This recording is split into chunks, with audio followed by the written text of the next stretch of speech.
Vamos a la palabra libro de Nahum. Si usted no conocía, en la Biblia hay un nombre, un libro que se llama Nahum. Nahum. De pie vamos a leer. Yo sé que ya se sentaron muchos. Vamos a leerlo. Está bien cortito. Nahum 1:7. Nahum 1:7. A ver, hermanos, ¿dónde está Nahum? Entre Miqueas y Habacuc. Y ahora va a decir, ¿y dónde está Habacuc? Yo casi no conocí esos libros, ahí están en la palabra. Nahum 1:7, bien fuerte, hermano, con la voz que el Señor nos ha dado, dice: Jehová es bueno, fortaleza en el día de la angustia, y conoce a los que en Él confían. Leámoslo otra vez, pero cuando digamos Él, dígalo fuerte, Él. Jehová es bueno, fortaleza en el día de la angustia, y conoce a los que en Él confían. Puede tomar su lugar, hermano. Conoce a los que en Él confían. ¿Usted es conocido por Dios? Levante la mano si usted es conocido por Dios. De veras, levante la mano. Si tiene una pizca de duda, pues no la levante, pero piense que Dios lo conoce. Ahora, aquí hay algo vital. Conoce a los que en Él confían. Otra vez. ¿Por qué es conocido usted por Dios? ¿Porque confía en Él? Levante la mano si confía en Él. Amén. Mire la grande diferencia. Dios conoce a todas las personas. ¿Por qué? Porque Él conoce todo. ¿Sí? Y todas las iglesias que ahorita estén teniendo culto, todas las iglesias que estén ahorita reunidos en el nombre de Jesús, Dios está en cada una de ellas. ¿Sí? En cada una de ellas. Entonces había una hermanita que no, pues empezó a faltar al culto y fue el pastor y la visitó. Hermana, pues no la hemos visto en la iglesia. La hermana era de un ranchito. Le dice, ay, pastor, es que no, pues me dejaron sola y tengo varios marranitos y no tengo quien me los cuide. Le dice el pastor, ah, hermana, pues el Señor se los cuida. Váyase usted a la iglesia. El Señor viene y se queda con sus marranitos, sus gallinas, lo que tenga. Ándele pues. Llegó el domingo, empezó el culto, a la hermanita iba llegando y el pastor dijo, Dios está aquí, hermanos. Y la hermanita, ay, mis marranitos, ya se quedaron solos. Creía que Dios iba a estar allá, pero no iba a estar en el culto. No, Dios está en todas partes, hermanos. Amén. Al otro lado del planeta Tierra está el Señor. Y es de noche. ¿Sí? Ahora, qué hermoso saber que yo soy conocido por Dios, pero por una simple, y no digo simple, una poderosa razón de que confío en Él. Amén. Porque mucha gente afuera puede decir que es conocido por Dios, pero en el momento difícil, cuando llega la enfermedad, cuando llega el dolor, empiezan entonces a acudir a otras cosas y se olvidan del Señor. Entonces no confían en Él. Confiar en Él, hermanos, es pase lo que pase, venga lo que venga, yo me voy a mantener firme. ¿Sí, hermano? Yo no voy a faltar a los cultos. Yo no voy a empezar a andar dudando que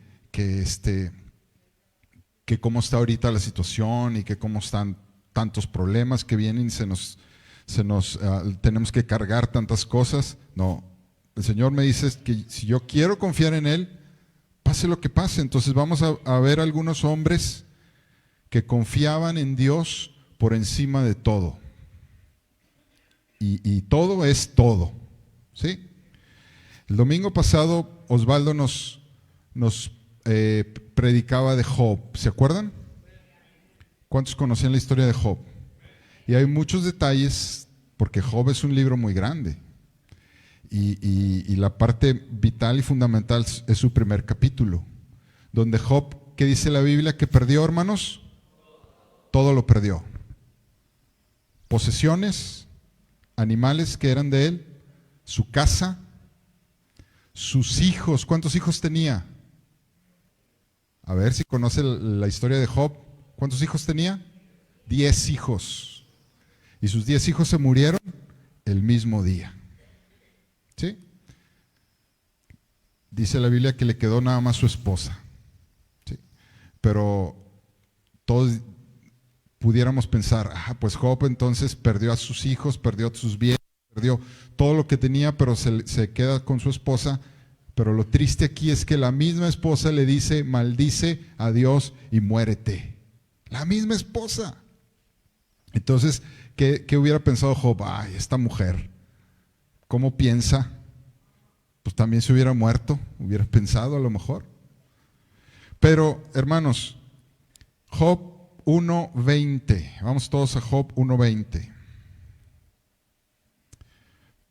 Dice el Señor en su bendita palabra. Job 1:20, las calamidades de Job. Dice el 20, entonces Job, después de toda su ruina, después de que perdió todo, hermanos, el mismo día, entonces Job se levantó. Vamos a ver qué son las cosas que hizo Job. Número 1, después de oír todas las tragedias, número 1, se levantó. Número 2, rasgó su manto. ¿Qué quiere decir eso? Señal de dolor. Eso es lo que hacían en los tiempos bíblicos. Rasgó su manto, una señal muy fuerte de dolor. Número 3, aquí estoy, rasgó su manto. Número 3, rasuró su cabeza, otra señal de dolor extremo, rasuró su cabeza. Número 4, se postró en tierra y la principal de todas, sí, adoró. ¿Se puede llegar a este nivel, hermano? Aquí está la cualidad principal de alguien que confió en Dios por encima de todo, de todo, de todo, de todo. A nosotros se nos pierden 500 pesos y andamos llorando, hermanos. ¿Sí o no? A nosotros nos duele la garganta y andamos de malas. A nosotros nos pegamos así en el dedo chiquito del pie, en la cama, ¡ay! Que sale de nuestra boca. Y miren nada más el tan grave calamidad que tuvo este hombre. Adoró. Hermanos, ¿se puede llegar a ese extremo? Sí se puede llegar, porque Job, en todo esto, Job fue lo que Dios afirmaba que era Job. Dios mismo, no es que la Biblia lo diga de esa manera, pero Dios mismo, hagan de cuenta que presumió a su hijo contra Satanás. Porque el mismo Satanás fue y Dios le dijo, ¿no has visto a mi siervo Job, que es hombre recto, temeroso, apartado del mal? Y entonces el diablo le dice, pero tócalo o hazle provócale una tragedia, a ver qué hace. Y entonces él, como siempre tiene que pedir permiso, le pidió permiso al Creador, a Dios, y el diablo fue el que le mató a sus hijos y perdió todo, porque el diablo mandó esos grandes terremotos y ese viento grande por permiso de Dios. Pero entonces Dios afirmaba que era un hombre justo, un verdadero creyente que confiaba en su Dios por encima de todo. De todo, hermanos. Ahora vamos a ver un versículo ahí más adelantito, 13, capítulo 13, versículo 15 del mismo libro de Job. Mire hasta dónde llegó la confianza que tenía este hombre. ¿Cómo dice, hermano? He aquí, aunque él ¿qué? ¿Quién? ¿Quién lo iba a matar? Dios. Mire, o sea, este versículo yo no lo había visto así de esta manera. He aquí, aunque Él me matare, en Él esperaré. Miren nada más qué palabras tan poderosas. No obstante, defenderé delante de Él mis caminos. Dispuesto a morir confiado en Dios y confiado en que era verdaderamente salvo y no un hipócrita. Job no se sintió ni se portó como un hipócrita. Job llegó al punto de decir, aunque Él me matare, en Él esperaré. Aquí está un varón que confiaba por encima de todo, hermanos, de todo, de todo. Pasa el tiempo, dice la Biblia que Job recibe consejos de sus amigos, 3 amigos que tenía Job, porque todo el mundo lo abandonó, ¿sí? Pero estos 3 amigos estuvieron ahí con él. Pero ¿cuál fue la recompensa de que Job confiara en Dios por encima de todo? ¿Cómo termina este libro, hermanos? Job recibe el doble. Todo lo que perdió, si Job perdió 500 ovejas, Dios le dio 1000 ovejas. Si Dios permitió que murieran 10 hijos, Dios le regresó 20 hijos. Me oye así como que le estoy exagerando. Ahí está en la Biblia. Sí ha leído la parte final del libro de Job. Job recibe el doble de todo lo que el diablo le quitó. Pero porque tuvo que pasar un tiempo específico y luego hay una clave en toda esta historia donde Job dice y reconoce: he aquí, de oídas te había oído, mas ahora mis ojos te ven. Cuando Job reconoce, mi hermano, que no nada más es de oídas, estar en la iglesia de oídas, es verlo a Él, mas ahora mis ojos te ven. Porque Job fue confrontado por el mismo Creador al decirle muchas preguntas, al hacerle muchas cuestiones de su vida, y Job entonces entendió que tenía que verlo. Y hasta que lo vio, entonces Job recibió todas las bendiciones.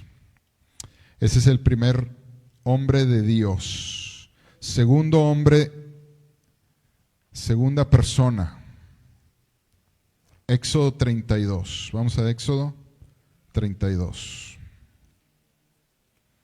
Versículo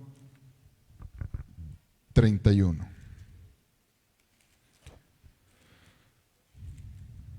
Mire este tremendo evento que pasó cuando Jehová les da los 10 mandamientos al pueblo de Israel. Y Moisés era el líder, era el pastor de todo ese pueblo de Israel, que eran miles y miles de personas. El versículo 31 dice, Éxodo 32, 31. Y aconteció, dice, entonces volvió Moisés a Jehová y dijo: te ruego pues, este pueblo ha cometido un gran pecado, porque se hicieron dioses de oro. 32. Que perdones ahora su pecado, y si no, aquí está la confianza de Moisés, y si no, ráeme ahora de tu libro que has escrito. ¿Qué quiere decir raer? Borrar. ¿Sí? Borrar. Dice Moisés, y si no, bórrame, le está diciendo el Señor, ahora de tu libro que has escrito. 33. Y Jehová respondió a Moisés: al que pecare contra mí, a éste raeré yo de mi libro. Ve pues, ahora lleva a este pueblo donde te he dicho: he aquí mi ángel irá delante de ti, pero en el día del castigo yo castigaré en ellos su pecado. En otras palabras, Moisés estaba demostrando un amor grande por el pueblo de Dios. Y el pueblo de Dios es el pueblo de Dios. Es bendito, es santo, es sagrado para el Señor. Entonces todo lo que es de Dios, hermanos, debemos de amar todo lo que es del Señor. Claro que había muchos cabezones y había muchos necios y muchos pues, que se fueron a los dioses de oro y levantaron y fundieron ese becerro de oro, se pusieron a adorarlo. Pero en Moisés sintió tanta misericordia y sintió tanto amor por el pueblo de Dios que le dijo al Señor, perdónalos. Y luego todavía le dice al Señor, si tú no los perdonas, mejor bórrame a mí.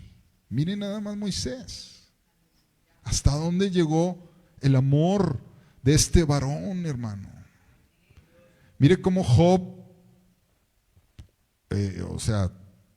gloria a Dios por este varón. Ahora Moisés, gloria a Dios por este varón Moisés también. Porque ¿qué nos está diciendo? Que confiaban en el Señor por sobre todo, encima de todo. O sea que Moisés llegó pudo haber llegado al pensamiento de decir, si tú no los perdonas, Señor, pues yo prefiero morir. Porque ¿qué es borrarlo del libro? ¿Qué significa borrar del libro santo del Señor? Pues la muerte, ¿sí? No ser salvo. Entonces Dios le dice, al que pecare yo raeré de mi libro. Pero en el 34 le dice, ve pues ahora, lleva a este pueblo a donde te he dicho. No dice lo que hizo Dios. Más le dice, ve y lleva a este pueblo. Sí fallaron, pero llévatelo. Lleva a este pueblo a donde te he dicho. He aquí mi ángel irá delante de ti. Pero en el día del castigo, yo castigaré en ellos su pecado. Que hasta la fecha, hermano, así es. El Señor Jesús y Dios en su bendita misericordia. He aquí el que no quiere, el que no busca sus mandamientos, el que se aleja, el que se aparta, recibe castigo. No porque Dios no sea bueno, no, porque el pecado a todos nos separa de Dios, a todos, ¿sí? No hay manera de que el pecado se junte, se pueda mezclar ahí en una iglesia, no hay manera. Entonces no hay nada más que exhiba con tanta intensidad el amor de Moisés por el pueblo de Dios, dispuesto a ofrecer su propia vida, antes que verlos a ellos destruidos. Ese era el gran amor de este varón, Moisés. Número 3. Todos hemos oído de estos 3 jóvenes en Daniel 3:14. Daniel, libro de Daniel 3:14. Amén. Estos eran 3 jóvenes, se llamaban Sadrac, Mesac y Abednego. Abednego, Sadrac, Mesac y Abednego. Eran amigos de Daniel. ¿Sí? Ahora, vamos al versículo 14. Dice,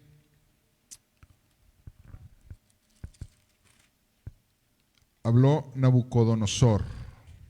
Esto es, rescatados del horno de fuego. Dice, habló Nabucodonosor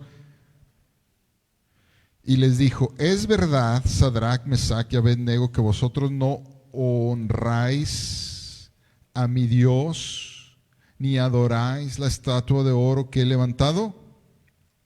Ahora pues, ¿estáis dispuestos para oír al oír el son de la bocina, de la flauta, del tamboril, del arpa, del salterio, de la zampoña y todo instrumento de música? Os postréis y adoréis la estatua que he hecho. ¿Cuál era esa estatua?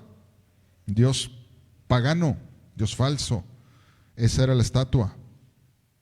15. Ahora pues, ¿estáis dispuestos para que al oír el son de la bocina, de la flauta, del tamboril, del arpa, del salterio, de la zampoña y de todo instrumento de música, os postréis y adoréis la estatua que he hecho, porque si no la adorareis, en la misma hora seréis echados en medio de un horno de fuego ardiendo. En otras palabras, si no adoran, van a quemarse vivos, van a calcinarse. Si no adoran mi estatua, en la misma hora seréis echados en medio de un horno de fuego ardiendo. ¿Y qué Dios será aquel que os libre de mis manos? En otras palabras, les está diciendo con todo el orgullo y la soberbia de sentirse muy importante. ¿Qué les pasa? ¿Qué se creen ustedes? Volteen a ver, miren, todos esos postrados, porque ahí está la estatua que yo levanté. Y ustedes no se quieren postrar. Pues ahorita van a quemarse si no quieren hacerlo. Y luego dice el 16, Sadrac, Mesac y Abednego respondieron al rey Nabucodonosor diciendo: no es necesario que te respondamos sobre este asunto. Miren nada más cómo respondieron. No es necesario te respondamos. Dice 17, aquí nuestro Dios a quien servimos puede librarnos del horno de fuego ardiendo. Dios el Todopoderoso, hermanos. Dios, el que usted y yo le cantamos hace un rato y en el que ahorita estamos reunidos en su nombre, a quien servimos puede librarnos del horno de fuego ardiendo, y de tu mano, oh rey, nos librará. Y todos digamos, gloria a Dios. Pero todavía no vemos el grado de confianza que tenían ellos. ¿Cómo lo vamos a ver? En el 18. ¿Qué dice el 18? Dígalo fuerte. ¿Qué quiere decir eso, hermanos? ¿Verdad que ahí cambia todo el panorama? Porque uno dirá, estos tres jóvenes sí confiaban en el Señor. No, pero confiar por encima de todo es hasta que leemos el 18. Y si no, o sea, ellos no conocen el futuro, ni usted ni yo lo conocemos. Podemos estar enfermos, pero si Dios no nos quiere sanar, no sabemos nosotros el futuro. Si Dios no nos sana, de todas maneras le alabamos, hermano. Amén. De todas maneras podemos nosotros entregarnos a Él de corazón. Entonces el grado tremendo de confianza está en el: y si no, sepas, oh rey, que no serviremos a tus dioses. Aleluya. No serviremos a tus dioses, ni tampoco adoraremos la estatua que has levantado. Mire nada más cómo se puso este tremendo Nabucodonosor. 19. Entonces Nabucodonosor se llenó de ira y se demudó el aspecto de su rostro contra Sadrac, Mesac y Abednego, y ordenó que el horno se calentase 7 veces más. Si con una vez muchos eran muertos y quemados, ahora 7 veces más, se calentase 7 veces más de lo acostumbrado. Ahora todos pensamos, bueno, Nabucodonosor era un pagano, era un incircunciso, no era creyente. ¿Qué había experimentado Nabucodonosor poquito antes? En el capítulo 2, versículo 47. Daniel 2, 47. Dice, el rey habló a Daniel y dijo, el mismo rey, ¿sí?, habló a Daniel y dijo, ciertamente el Dios vuestro es Dios de dioses. Aleluya.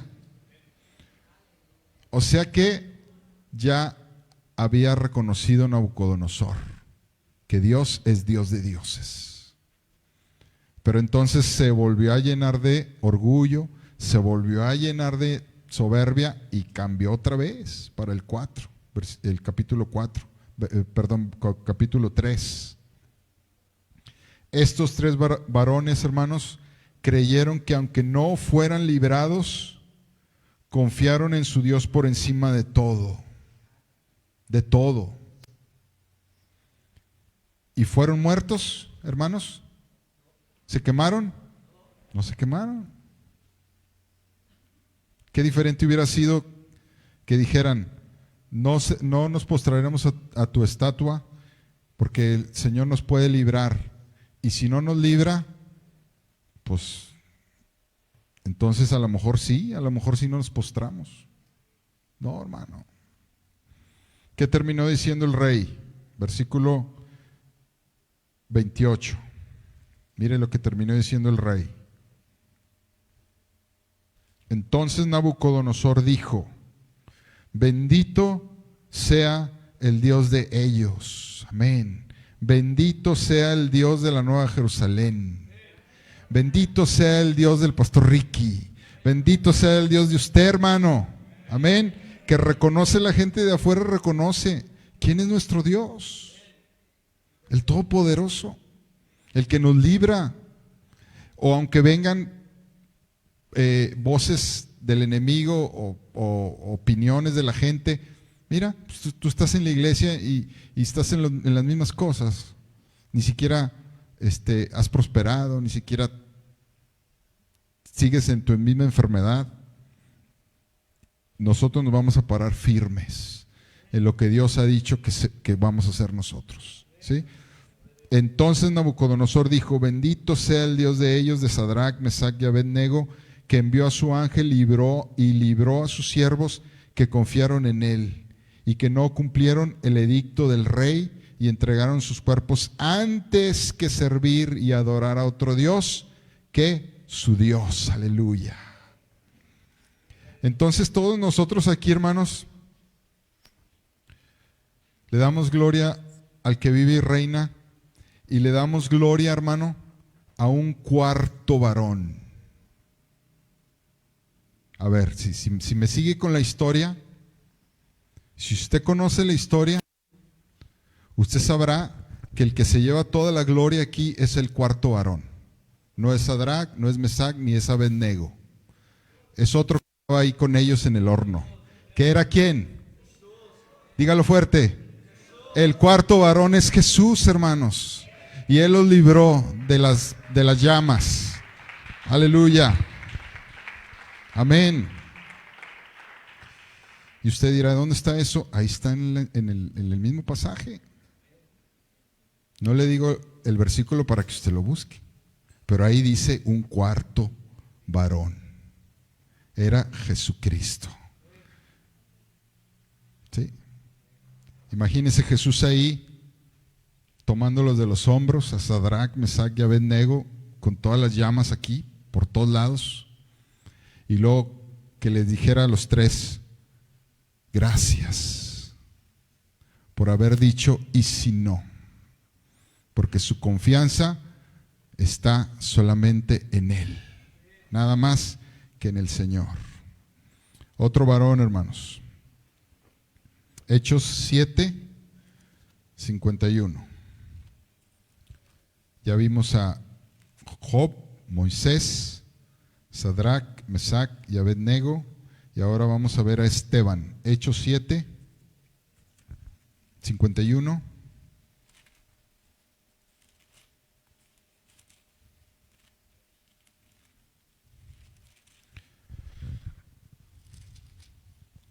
Dice la bendita palabra. Está bien largo este capítulo, pero en el versículo 51, Esteban, ¿sí? Estamos aquí ya en el tiempo de la gracia, Nuevo Testamento.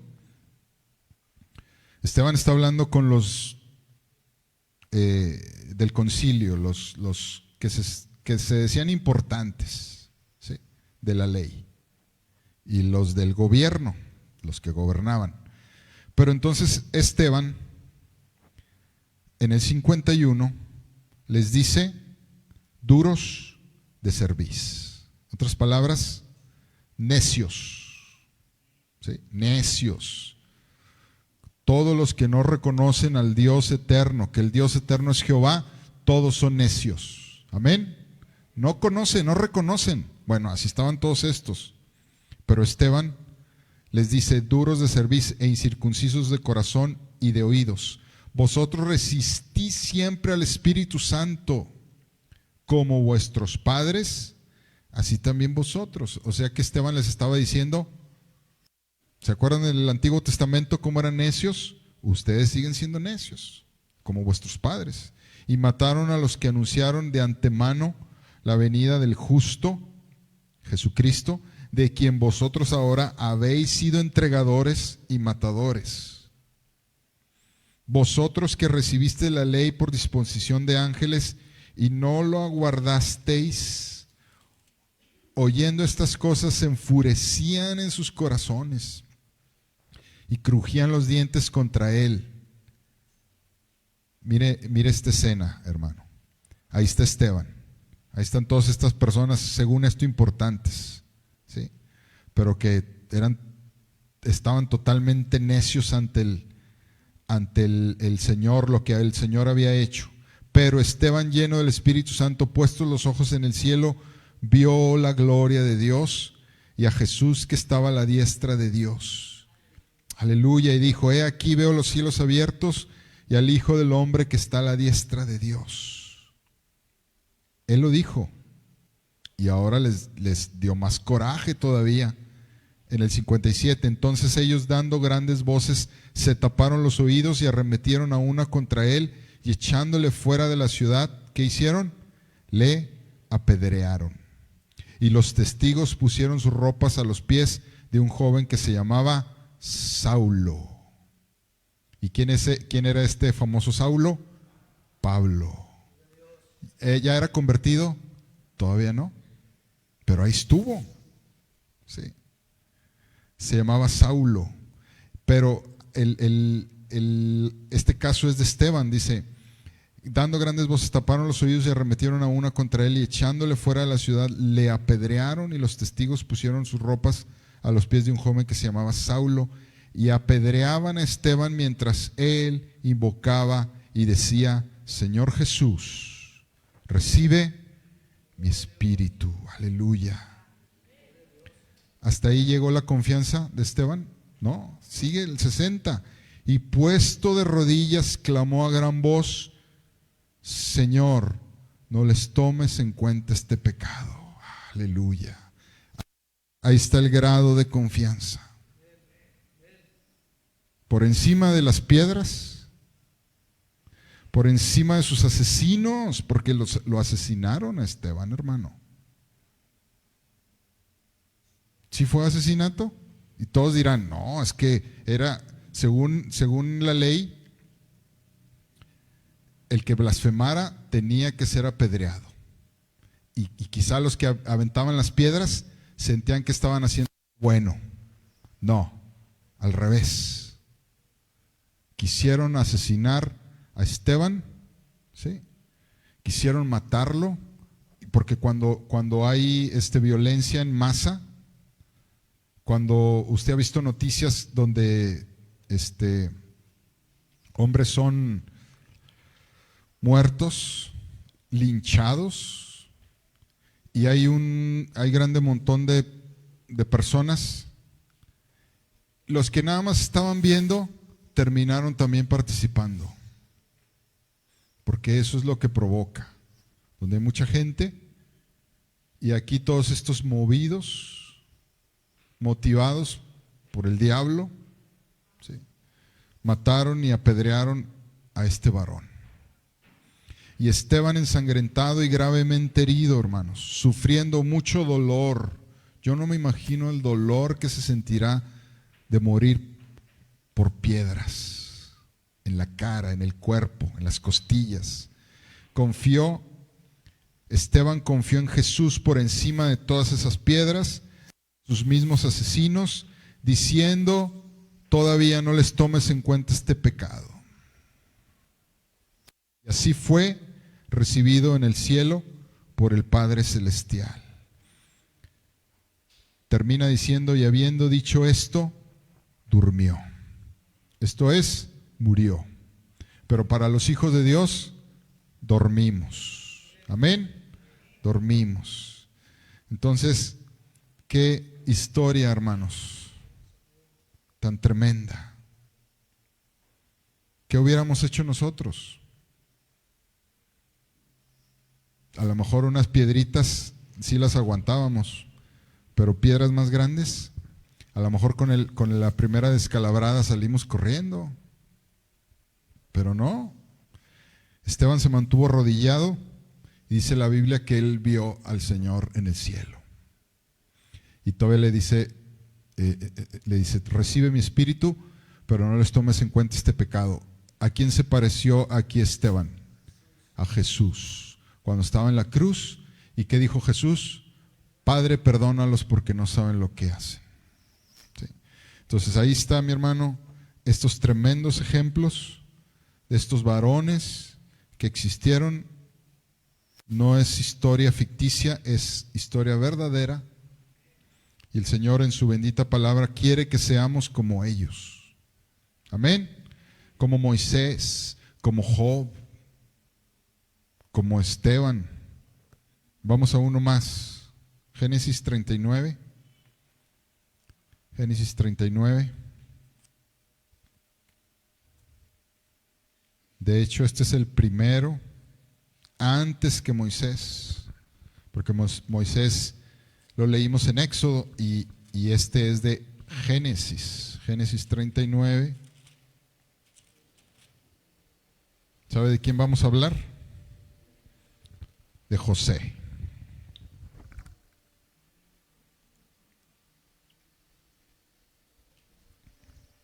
José. 39:7. Amén. José y la esposa de Potifar. Dice el 7. Aconteció después de esto que la mujer de su amo, o sea Potifar, tenía esposa, pero José era siervo de Potifar.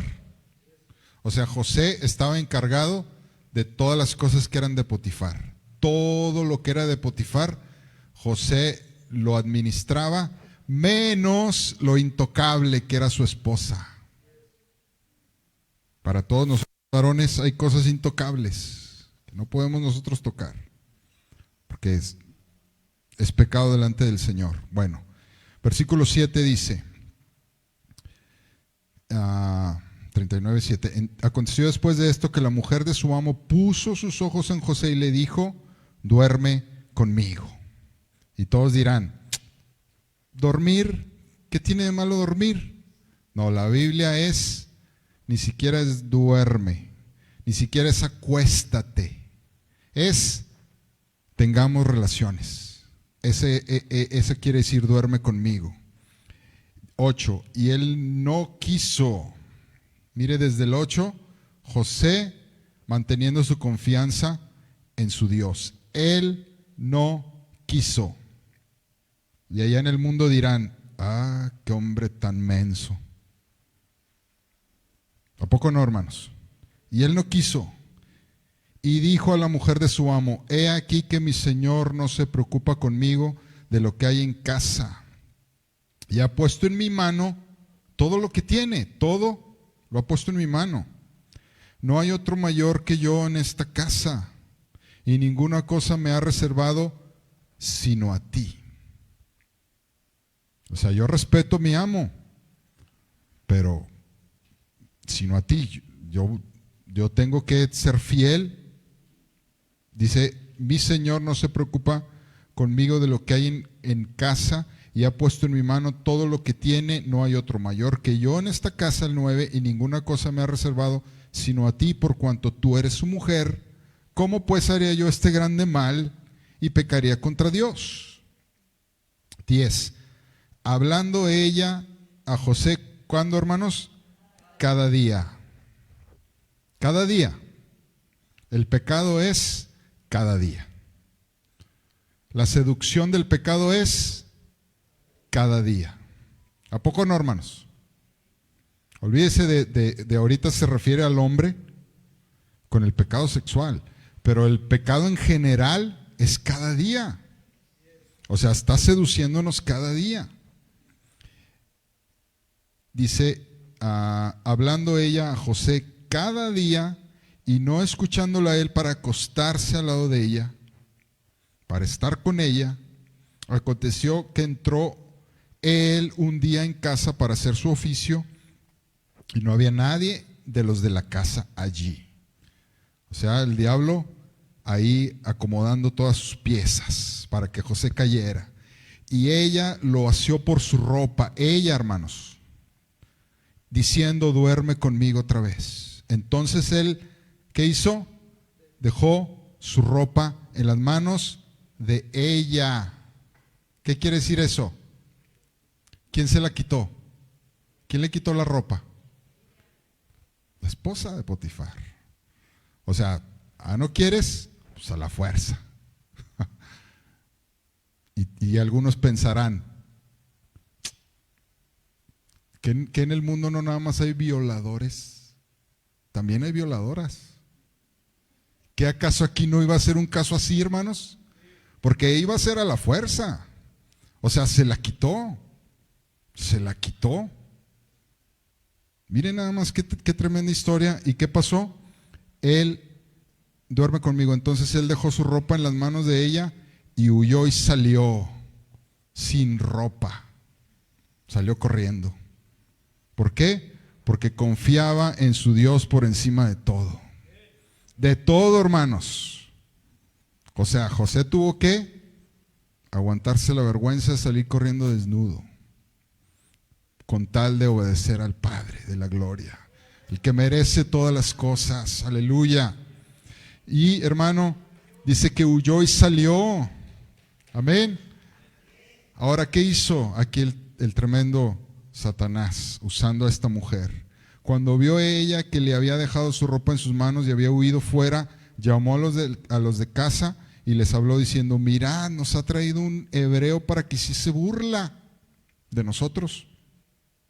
Vino él a mí para dormir conmigo y yo di grandes voces. Así, ¿verdad? Qué tremenda mujer.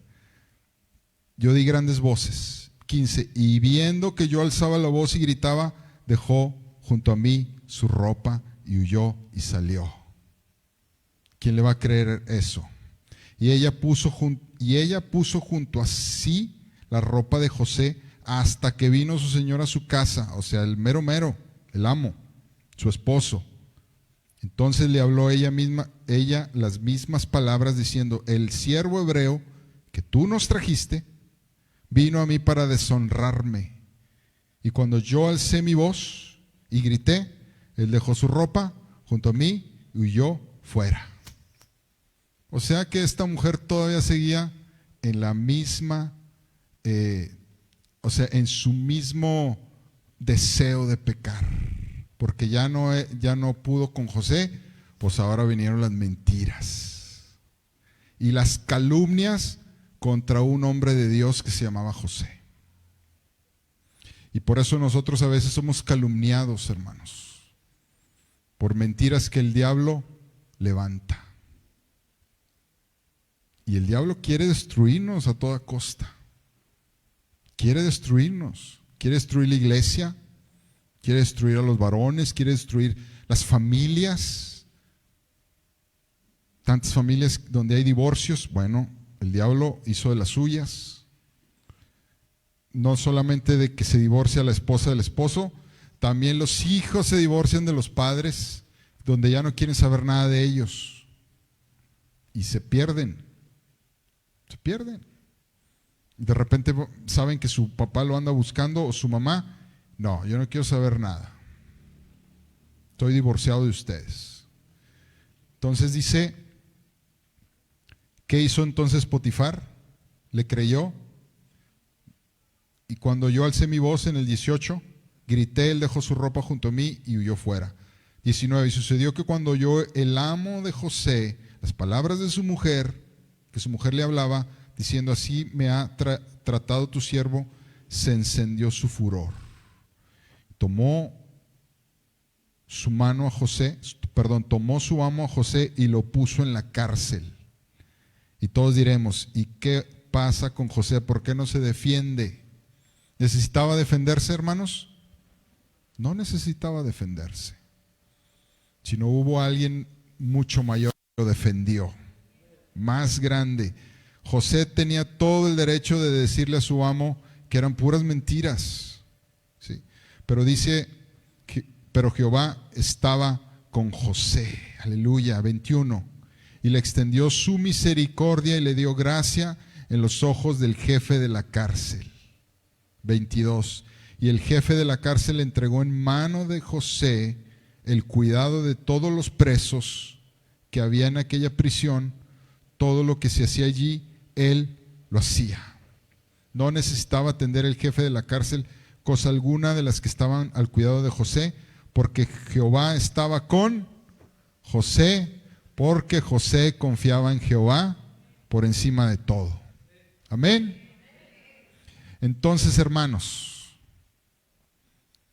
¿qué entendemos aquí? El diablo seduce. ¿Sí?